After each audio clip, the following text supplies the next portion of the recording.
वंश और नंद वंश के बारे में जानेंगे। जो एग्ज़ाम में 1-2 क्वेश्चन यहाँ से पूछे ही जाते हैं, तो आप मेरे वीडियो को पूरा देखिएगा। यदि आपको अच्छा लगता है तो please like, subscribe and comment करिएगा। तो चलिए हम देखते हैं शिशुनाग वंश।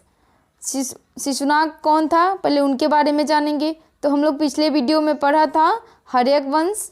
हर्यक वंश के अंतिम शासक उदयन का पुत्र नागदशक हुआ। उन्हीं का ये कौन थे, मंत्री थे। तो वही नागदशक की हत्या करके इन्होंने शिशुनाग वंश की स्थापना की थी 412 ईसा पूर्व में। तो इनका शासनकाल कब से कब तक रहा था, 312 ईसा पूर्व से 344 ईसा पूर्व तक रहा था।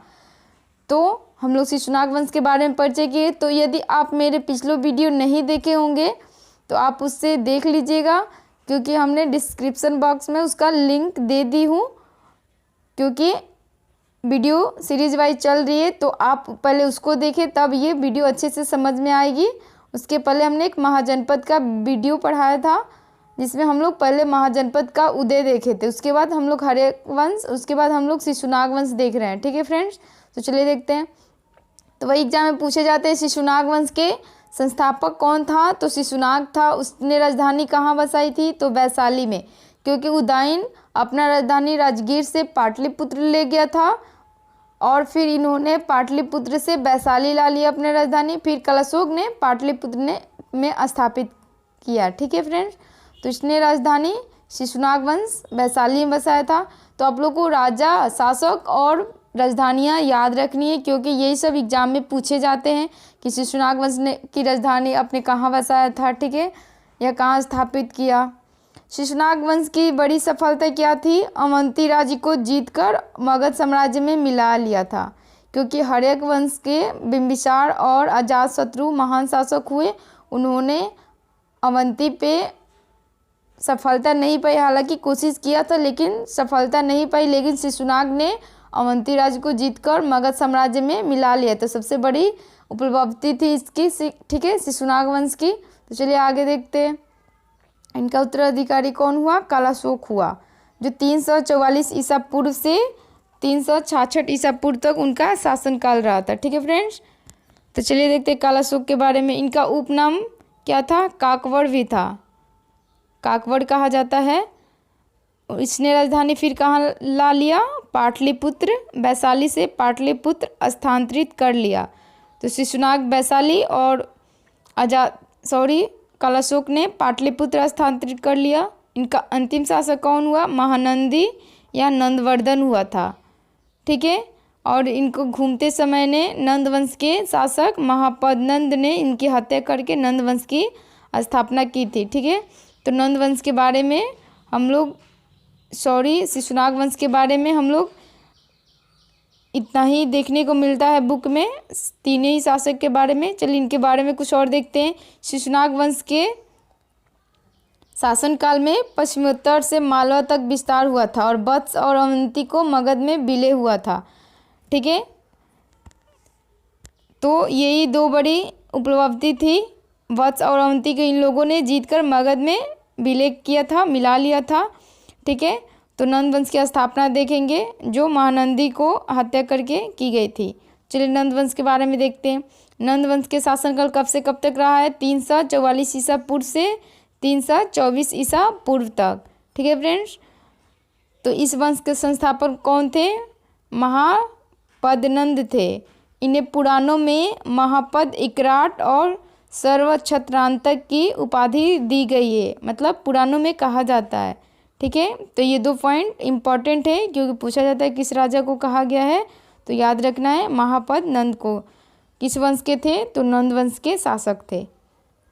चलिए कुछ अन्य उपाधियाँ थी। इन्हें भार्गव और या पृथ्वी के राजा भी बोला जाता है, भार्गव और पृथ्वी के राजा। ठीक है फ्रेंड, सम्राट महानंद को केंद्रीय शासक पद्धति का जनक कहा जाता है, क्योंकि इन्होंने आसपास के सारे एरिया को जीतकर एक मजबूत केंद्रीय शासन प्रणाली स्थापित की। क्योंकि उसमें छोटे छोटे राज्य बिखरे हुए थे, तो उन्होंने क्या किया, आसपास के छोटे छोटे इलाकों को जीतकर सबका शासन अपने हाथ में ले लिया। ठीक है फ्रेंड्स, इसमें कुल 9 राजा हुए थे। तो इसके बाद हम 8 देखेंगे। तो उसमें सबसे चर्चित घनानंद हुए थे क्योंकि वो सिकंदर के समकालीन हुए थे, तो हम उनके बारे में अलग से डिस्कस करेंगे। चलिए देखते हैं 8 कौन कौन थे। महापद्नंद को उग्रसेन भी बोला जाता है, ठीक है। तो उग्रसेन के बाद 8 उत्तराधिकारी हुए। पांडुक हुए, पांडुगति हुए, भूतपाल, राष्ट्रपाल, गोविनाशक, दशासीधक, केवार्त और घनानंद, ठीक है।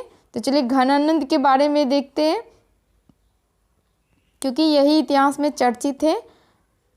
चलिए घनानंद अंतिम शासक थे किसका? नंद वंश का, ठीक है। इन्हीं के समय पश्चिमोत्तर भारत पर सिकंदर द्वारा आक्रमण किया गया था। हमारा भारत 3 ओर से सुरक्षित था। जितने भी विदेशी आक्रमण हुए हैं सारे पश्चिमोत्तर भारत से ही हुए, क्योंकि उत्तर से हिमालय, पूर्व और पश्चिमी तट से समुद्र से घिरा हुआ था और पश्चिमोत्तर भाग से ही हमारा भारत अन्य कंट्री से सटा हुआ था और खुला हुआ भाग था, तो इसलिए उधर ही से ही आक्रमणकारी आते थे, ठीक है। तो चलिए देखते हैं और आगे कुछ जुड़े हुए फैक्ट। घनानंद जैन धर्म के अनुयायी था। हालांकि सिकंदर के बारे में हम नेक्स्ट वीडियो में देखेंगे। उसके बाद हम लोग मौर्य वंश के बारे में पढ़ेंगे, क्योंकि घनानंद को पराजित करके मौर्य साम्राज्य ने ही मगध पे अपना शासन स्थापित किया था। तो हम पहले एक अलग से वीडियो देखेंगे सिकंदर के बारे में, ठीक है।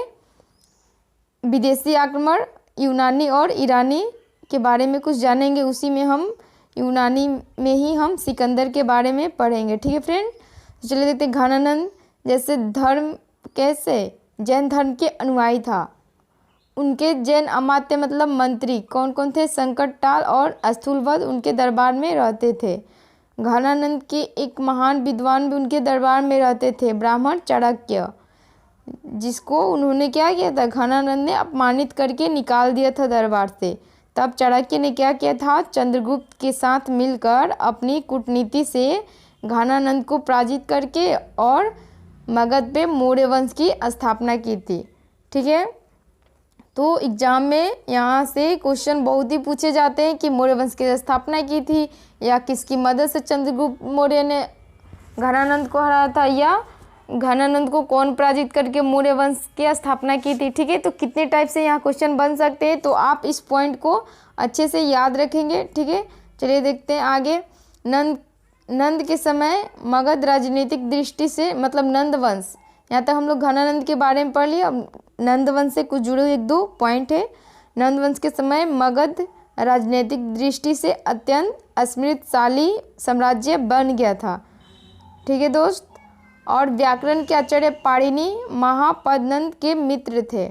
कौन? व्याकरण के आचार्य पाणिनि।